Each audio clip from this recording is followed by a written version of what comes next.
Let's talk about 5 things that I would change about the Honda Rebel 500. First of all, the seat is not the most comfortable seat. And it's not the least comfortable seat or anything, don't get me wrong. But if you're going on a road trip that's over 2 hours,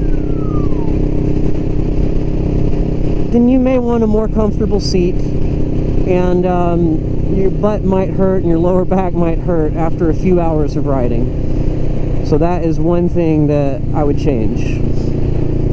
Another thing I might change is the exhaust. The original exhaust is not the best sounding, and mine luckily already had this changed, but I have a Vance & Hines exhaust on mine, and it just sounds so much better.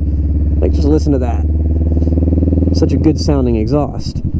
So I would replace that with some other exhaust that sounds a little more manly.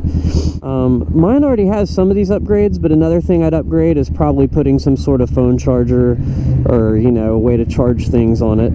And mine already has that, but that didn't come with it.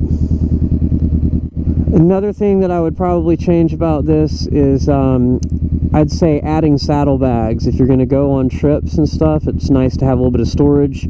And this particular model, which is just the 500 ABS, it doesn't come with saddlebags, so that's something I would change. I think at some point I might change where the controls are. Might install some pegs or do the whole forward controls thing, just so that on longer trips my legs aren't cramped. They don't feel cramped around the city, but after a long trip they feel a little worn out. And then the only other thing I can think of would be maybe having the handlebars come back a little bit closer to me rather than having them forward, so I'm not tempted to lean forward, but I'm actually encouraged to relax a little bit more, since this is a cruiser after all.